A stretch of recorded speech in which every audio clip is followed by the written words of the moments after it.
parallel wires separated by a distance d carry a current of I ampere in the same direction।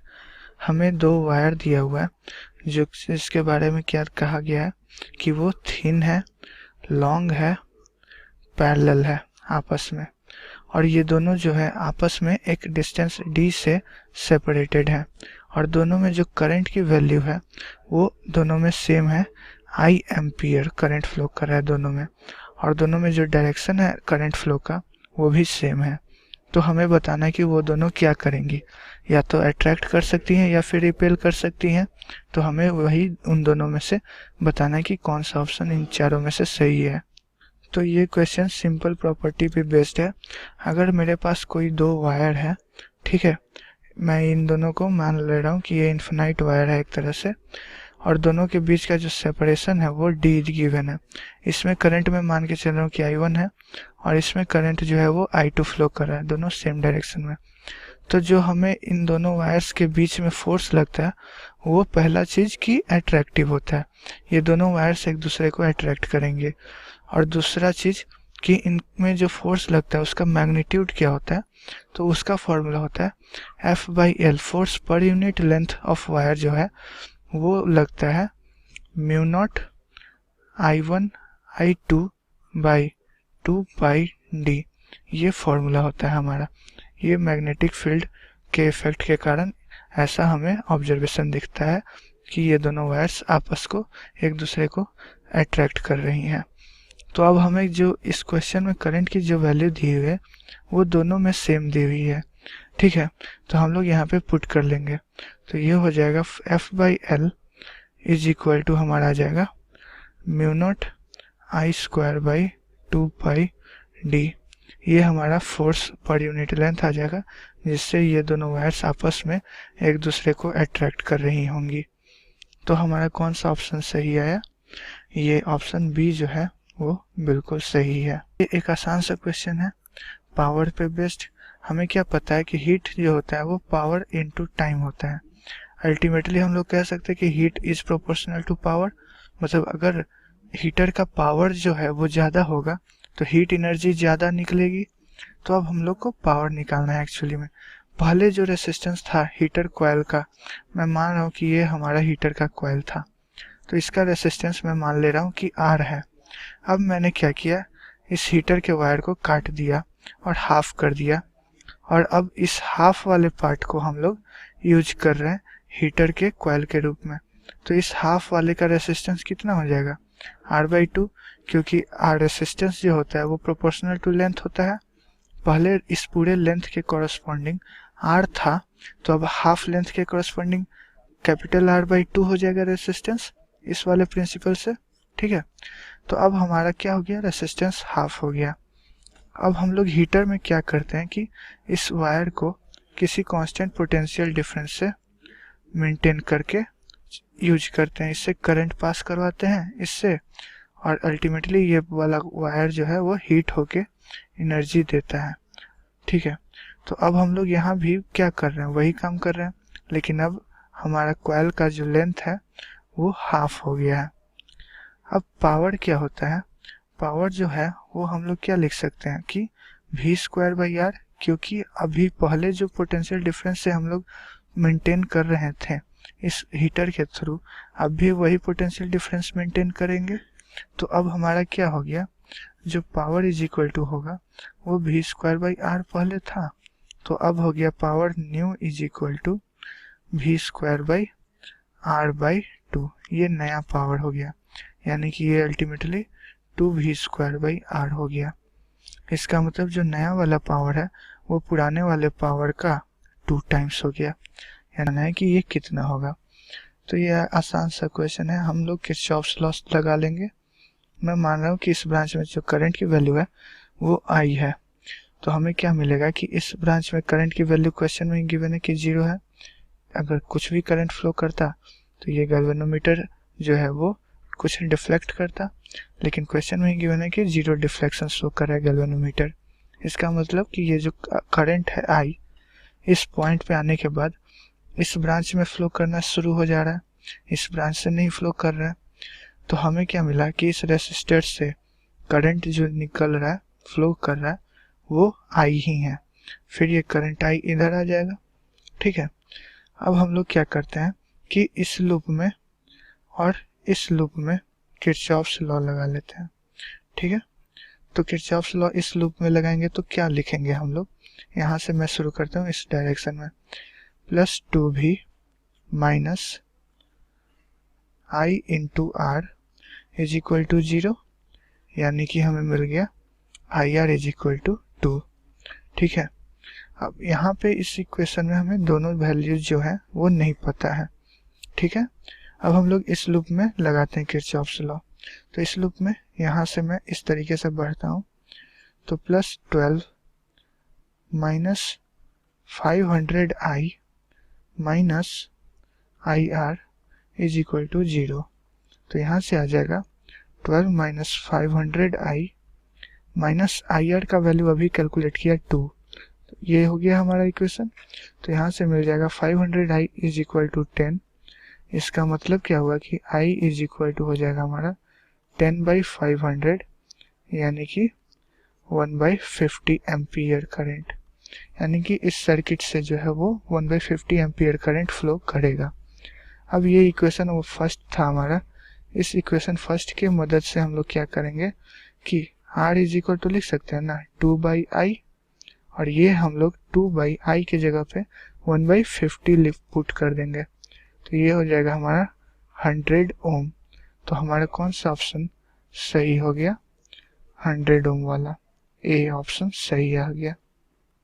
Starting point से लेके ending point है, ये जो सारा division किया जाता है ना, वो हमें दिया हुआ है कि 150 है, 150 इक्वल डिविजन्स है हमारा इस गैल्वेनोमीटर में, ठीक है। अब आगे क्वेश्चन कह रहा है कि its current sensitivity is 10 divisions पर मिली एम्पियर। इसका मतलब कि हम लोग 10 डिवीजन अगर डिफ्लेक्शन शो कर रहा है इसमें, तो हम लोग समझेंगे कि 1 मिली एम्पियर करंट फ्लो कर रहा है इस गैल्वेनोमीटर से। End voltage sensitivity is 2 divisions पर मिली वोल्ट।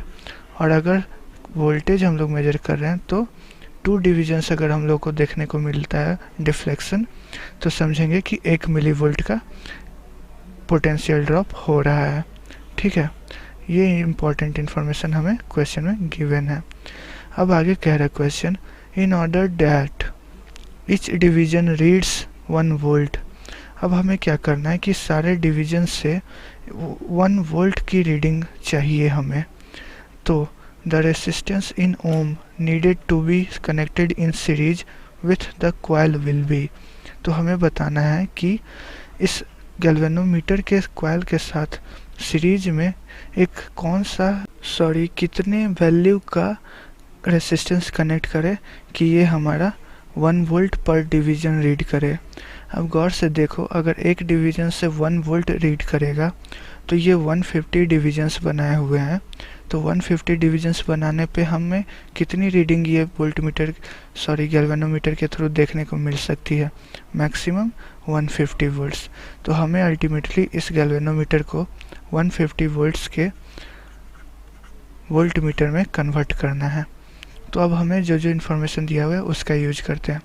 इस गैल्वेनोमीटर से अगर हमने कनेक्ट किया था, तो वायर को कनेक्ट किया था, तो हमें 10 डिविजन्स पे 1 मिली एम्पियर करंट फ्लो करता हुआ दिख रहा था। इसका मतलब क्या हुआ कि इस 150 डिविजन्स में इन ऑल टोटल मिला के 15 मिली एम्पियर करंट फ्लो करेगा, यानी कि 10 डिविजन्स में हमें मिल रहा था 1 मिली एम्पियर करंट, तो 150 डिविजन्स में हमें कितना मिलेगा, 15 मिली एम्पियर करंट। ये फुल स्केल डिफ्लेक्शन पे हो जाएगा ये वैल्यू करंट की। वैसे ही 2 डिविजन्स पे हमें मिल रहा था 1 मिली वोल्ट, ठीक है। तो 150 डिवीजन पे 75 मिली वोल्ट हमें देखने को मिलेगा, यानी कि फुल स्केल डिफ्लेक्शन पे 75 मिली वोल्ट की रीडिंग ले सकती थी ये गैल्वेनोमीटर पहले से। अब हमें क्या करना है कि इस गैल्वेनोमीटर को 150 वोल्ट्स का बनाना है। तो खैर पहले तो यहाँ से इन दोनों इन्फॉर्मेशन से इस गैल्वेनोमीटर की अपनी रेसिस्टेंस निकाल लेते हैं। फुल स्केल डिफ्लेक्शन पे क्या हो रहा है कि 15 मिली एम्पियर करंट फ्लो कर रहा है और पोटेंशियल ड्रॉप जो है वो 75 मिली वोल्ट का है। तो रेसिस्टेंस क्या हो जाएगा हमारा V बाई आई, यानी कि 75 millivolt by 15 millivolt, यानी कि 5 ओम। यानी कि हमें इस गैल्वेनोमीटर की अपनी रेसिस्टेंस जो है वो 5 ओम मिल गई। ये 5 यहाँ पे मिली एम्पियर है, ठीक है। तो अब हम लोग क्या फाइंड करेंगे, एक वैसा रेसिस्टेंस जिसको हम लोग इस 5 ओम रेसिस्टर के साथ कनेक्ट करें सीरीज में, तो हमें यहाँ से यहाँ तक का जो पोटेंशियल ड्रॉप है वो हमें 150 वोल्ट्स का मिल जाए।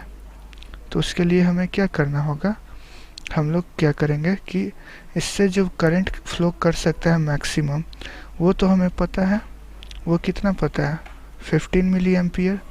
तो ये हमारा 15 milliampere maximum current flow करेगा इससे।